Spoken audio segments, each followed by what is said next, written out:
Olá, está no ar mais um painel especial sobre a guerra na Ucrânia. As forças armadas russas claramente não estão atingindo seus objetivos militares na Ucrânia e cada vez mais recorrem a uma tática de terra arrasada para arrancar uma rendição das autoridades ucranianas. Os ataques russos têm causado enorme sofrimento nos civis e destruição material de alvos não militares. Por isso, a Rússia é acusada de crimes de guerra. Na reportagem a seguir, o enviado especial Nick Payton Walsh, da CNN, mostra alguns exemplos disso. Vamos conferir. É assim o lento caminho da Rússia no sul da Ucrânia. As forças ucranianas estão pressionando perto de Kherson, a primeira cidade que o Kremlin realmente tomou no país. Here, so many people being evacuated day by day, and the eerie quiet in contrast to these impacts we see all around in the fields. Just constant barrage over the past days. O ônibus é a última saída daqui, indo de porta em porta ou do que deveria ser uma porta. A aldeia de Posad Pekrovsky tem sido a última posição da Ucrânia há dias. E é assim que a Rússia deixou esse lugar.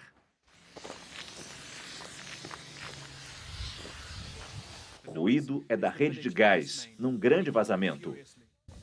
A guerra não poupou essa escola. Sua fachada foi destroçada por um míssil. É difícil imaginar a vida voltando aqui, mesmo quando o bombardeio para. Mas estamos sendo bombardeados. Descemos para nos proteger.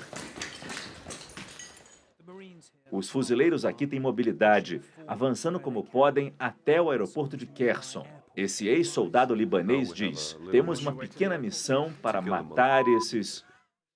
Danil trabalha na televisão e é casado com uma ucraniana.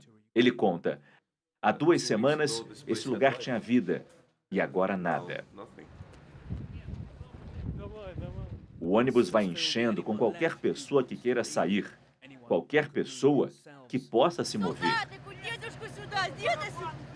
Nos pedem para levar aqueles com dificuldades e que se lembram da última vez que a guerra chegou à Europa. Enquanto partimos, bombardeio atinge a aldeia. Virou um leito de morte, repleto de minas, de munições de fragmentação, disse esse homem. Убивали всех людей. Это сволочи, это гады, блядь, паразиты. Они ж не воюют с войсками, они воюют с людьми, блядь, понимаете, убивают всех, блядь. Это хуже фашистов, блядь. Хуже. От німці наші наступали, бачив я, бо я той так коло коров був. Так вони ж над людьми не здівалися. Ao longo dos dias, a estrada se tornou um campo de batalha. O concreto arrebentado por mísseis contrasta com os pequenos detalhes de um mundo pacífico agora arrasado. Essa mulher estava na Polônia quando os russos tomaram a cidade natal dela, Kherson, onde estão seus filhos.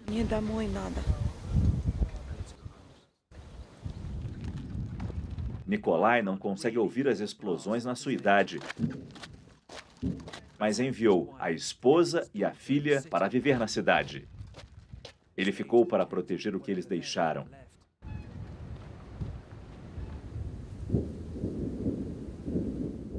O bombardeio volta à estrada e nós passamos pela terra arrasada pelas bombas russas, enquanto seu exército perde lentamente o terreno conquistado. Os ucranianos empurram os russos de volta, mas Moscou impõe um custo. Esses quartéis foram rachados ao meio, reduzidos a escombros por causa de ataques de mísseis que mataram dezenas de soldados ucranianos, numa das piores perdas conhecidas da guerra. Essa unidade de trauma hospitalar lida com alguns dos 40 feridos.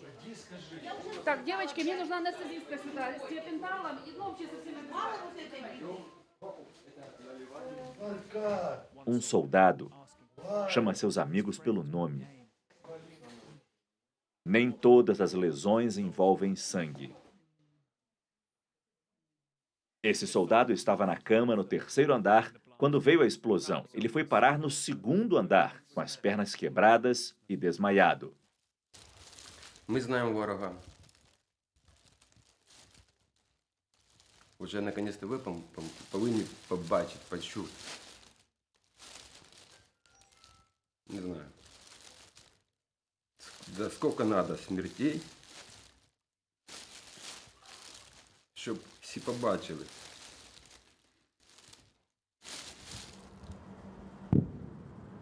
Naquela noite, a força contundente da Rússia atingiu outro alvo, em torno de Mykolaiv. Moscou pode estar perdendo terreno aqui, mas faz tudo o que pode para esmagar e sufocar o que não pode ter. Nick Peyton Walsh, Posad Pekrovko, na Ucrânia. E para analisar as denúncias de crimes de guerra e o impacto político sobre Vladimir Putin e o regime russo, estão com a gente a advogada e pesquisadora na área de Direito Internacional com foco em tribunais internacionais na Universidade de Leiden, na Holanda, Paula Baldini, e a ex-juíza do Tribunal Penal Internacional de Haia, Silvia Steiner. Muito obrigado, Paula e Silvia, pela presença, por terem aceitado o nosso convite.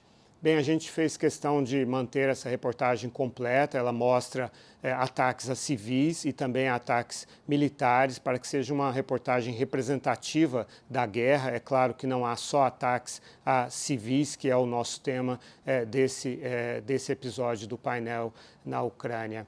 Mas vimos ali claramente como áreas civis estão sendo atacadas e até a comparação que os mais idosos fazem com relação à forma como os nazistas os trataram nesse mesmo lugar.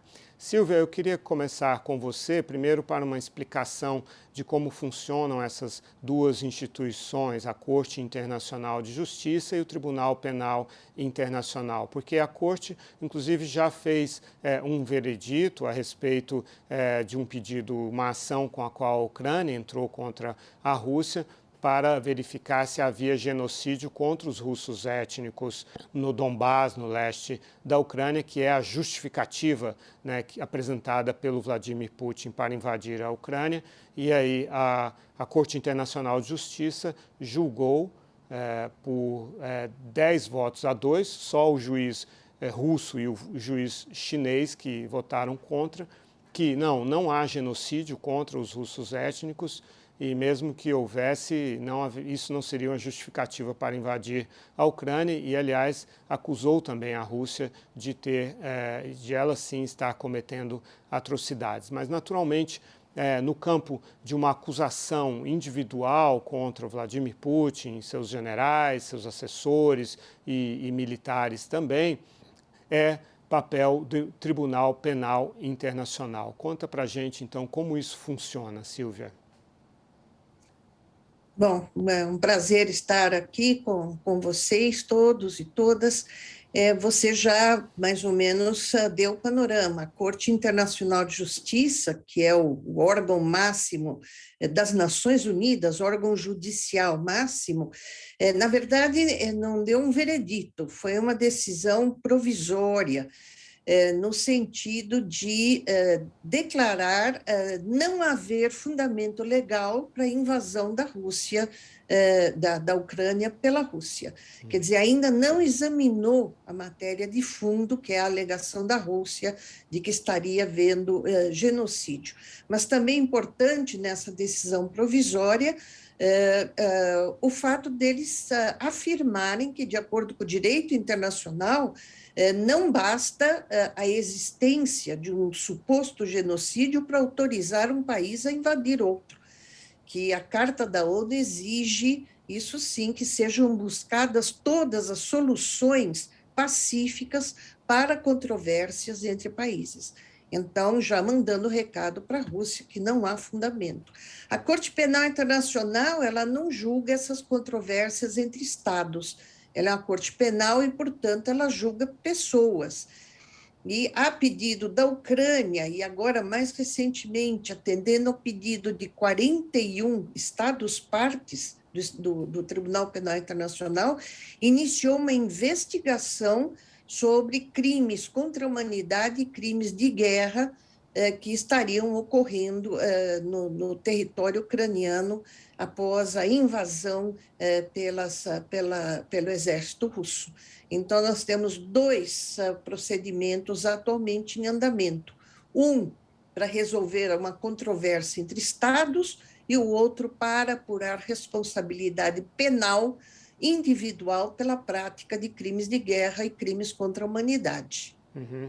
Paula, a gente viu que, inclusive, a CNN entrevistou o procurador, né, que foi escalado pelo Tribunal Penal Internacional para colher evidências no terreno de eventuais crimes de guerra. Eu queria que você descrevesse um pouco o que seria o material, a matéria-prima desse caso. Seriam depoimentos, seriam vídeos, o que é aceito pelo tribunal para compor um caso como esse? Obrigada, Lorival, pelo convite.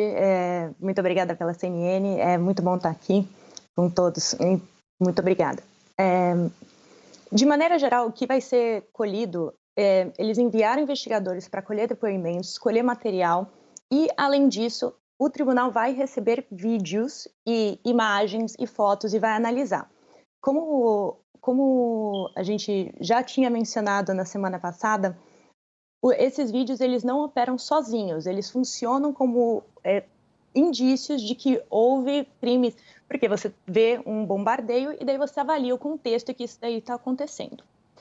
Com os depoimentos você consegue avaliar como que isso aconteceu, aonde que foi bombardeado, se tinha alguma coisa lá que poderia transformar aquilo dali num alvo militar, e você consegue avaliar também o tipo de dano, se relato de vítima e de possíveis pessoas que visualizaram o que aconteceu, e com isso você constrói um conjunto e você coleta informações de possíveis testemunhos para você dar andamento em um possível caso.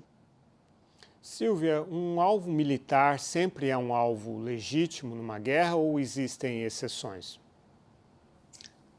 Não, o próprio nome já diz, alvo militar é um alvo legítimo, vamos dizer, assim como um combatente é um alvo legítimo.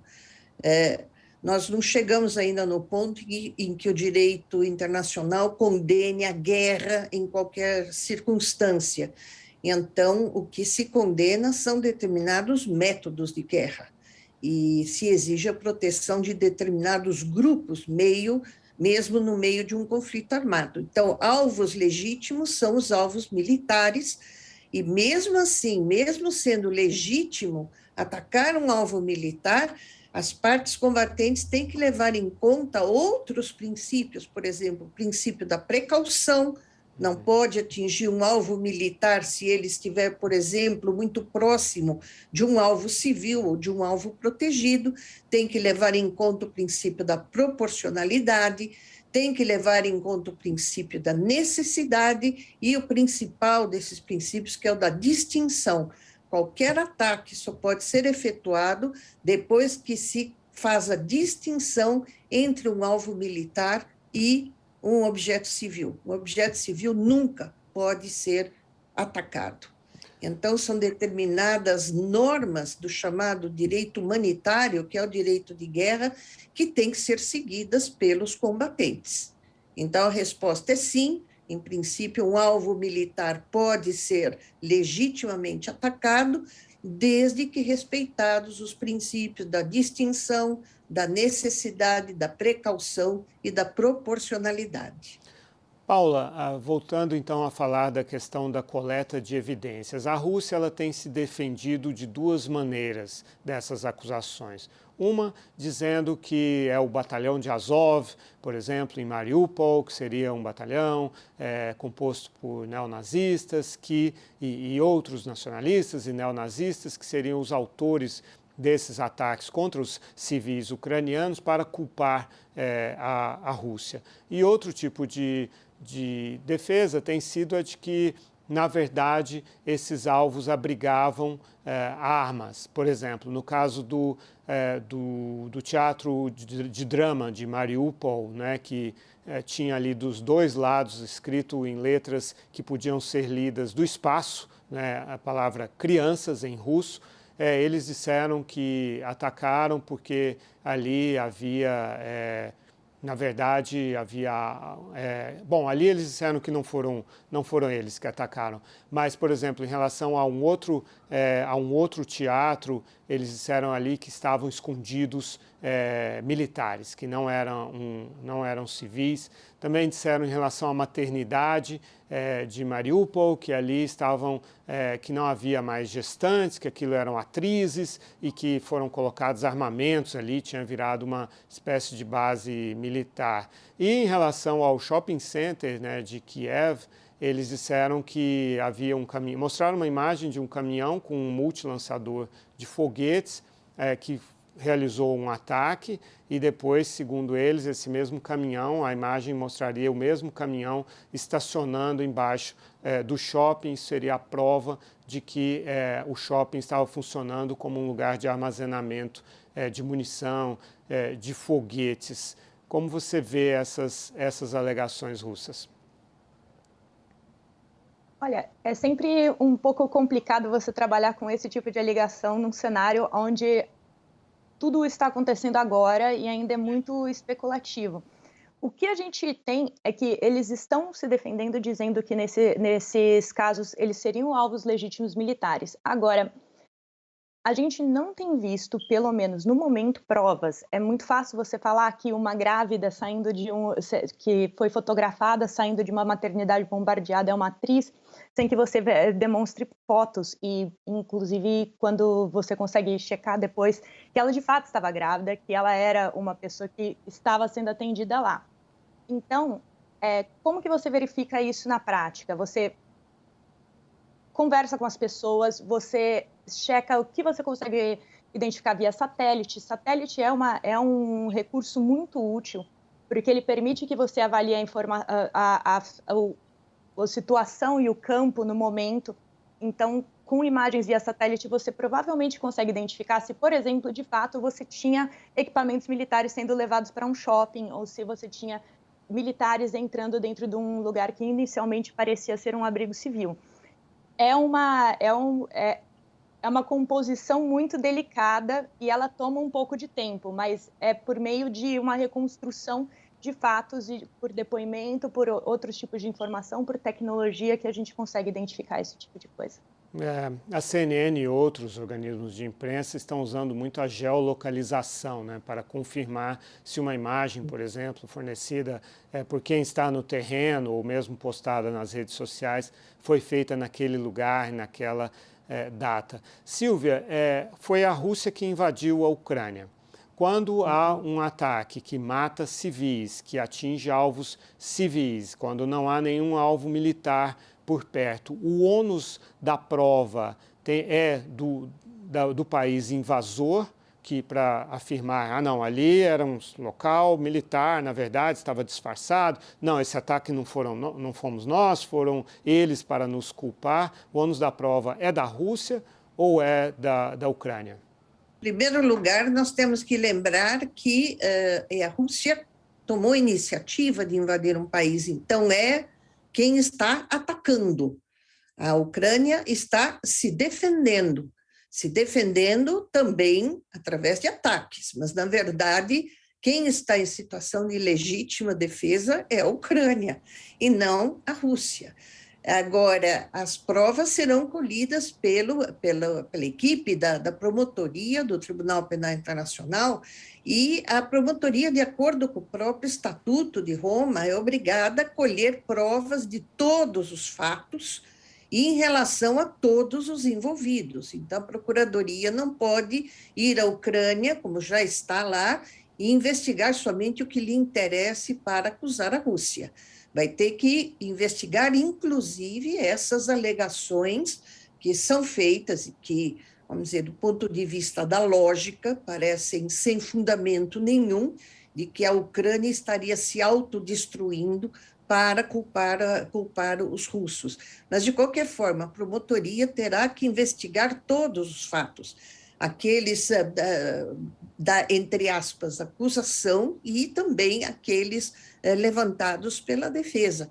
É uma obrigação da investigação que seja totalmente independente e imparcial. Isso está no Estatuto de Roma.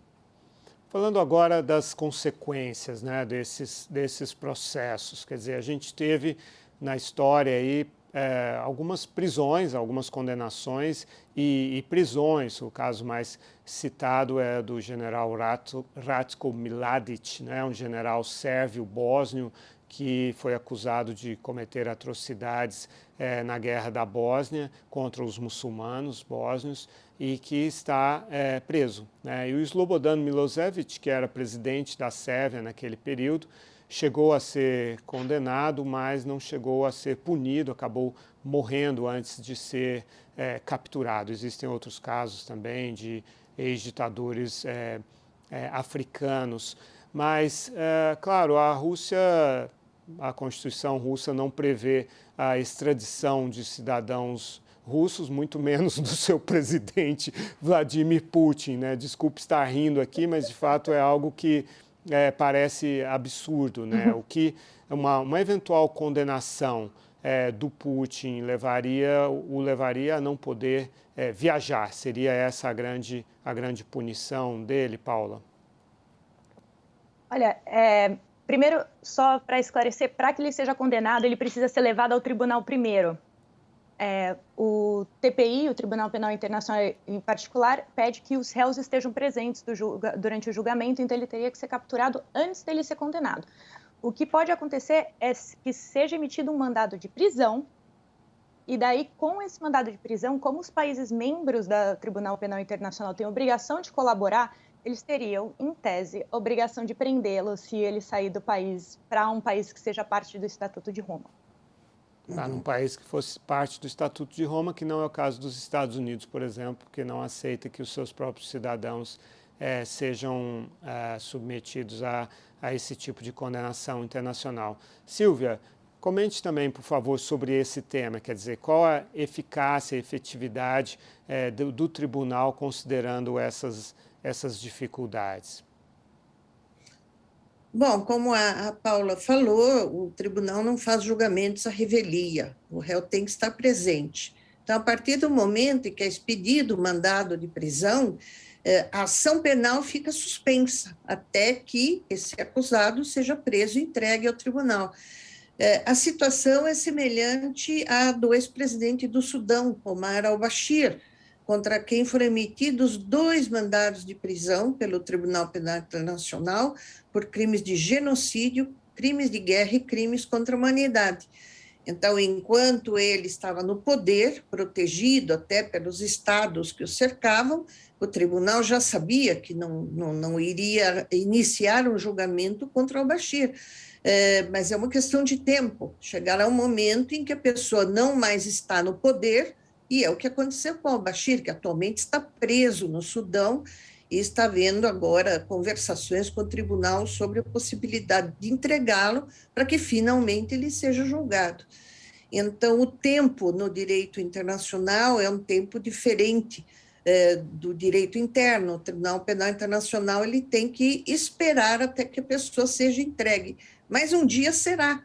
E essa é a certeza que nós temos, porque a proteção de pessoas vamos dizer, do mais alto grado, como um presidente da República, um ministro de Estado, dificilmente se dá enquanto ele está no poder, mas se torna bem mais viável quando a pessoa já não está mais no poder. Então, é isso que vai provavelmente acontecer caso seja expedido mandado de prisão contra Putin e outras altas autoridades da Rússia. Exato, vamos falar dessas outras autoridades também, né? O presidente Vladimir Putin tem deixado muito claro que o plano é todo dele, ele diz que o plano está indo de acordo com o que havia sido estipulado, portanto, ele tem, diante das câmeras de televisão, se responsabilizado pelo que está acontecendo na Ucrânia. Mas, Paula, como tratar, então, por exemplo, os generais, os outros oficiais, até mesmo os militares que conscientemente também cometem crimes? Esse piloto, por exemplo, que leu lá crianças e apertou o botão, disparou uma bomba gigantesca que destruiu o Teatro Drama, onde havia cerca de 1.000 pessoas, segundo as autoridades ucranianas. Como é possível responsabilizar essas pessoas também? É claro que é possível. Inclusive, seria mais fácil responsabilizá-los do que se responsabilizar um eventual presidente, porque é mais fácil de você eventualmente ter uma entrega ou de você pegar um oficial envolvido diretamente nos ataques. Uma coisa que a gente, embora o Putin esteja falando que ele é responsável, que ele tomou essas decisões, todo mundo envolvido nesses passos é responsável por isso também. Não se faz uma guerra sozinho. E dentro dessa lógica, os oficiais eles não podem alegar, por exemplo, que eles estavam só seguindo ordens. Silvia, falando então agora do impacto político, né? A gente mencionou no início, você disse que a Corte Internacional de Justiça ainda terá que chegar a um veredito sobre toda a motivação da guerra, né? Sobre a legalidade do que a Rússia está fazendo na Ucrânia de maneira geral. Uma vez, digamos que se chega a um veredito condenatório contra a Rússia, o próximo passo seria levar isso ao Conselho de Segurança da ONU, enfim, quais as consequências para a Rússia e para o regime? Bom, nós estamos falando de consequências em várias áreas. Uma decisão final da Corte Internacional de Justiça ela é mandatória. E essa decisão, ela deverá ser, provavelmente, quer dizer, ou determinando, como já fez, aliás, como medida provisória, a retirada imediata das tropas e a condenação e reparações. E esta é uma decisão mandatória e tem que ser cumprida. Por outro lado, eu acho que isso vai gerar um impacto muito importante no Conselho de Segurança das Nações Unidas.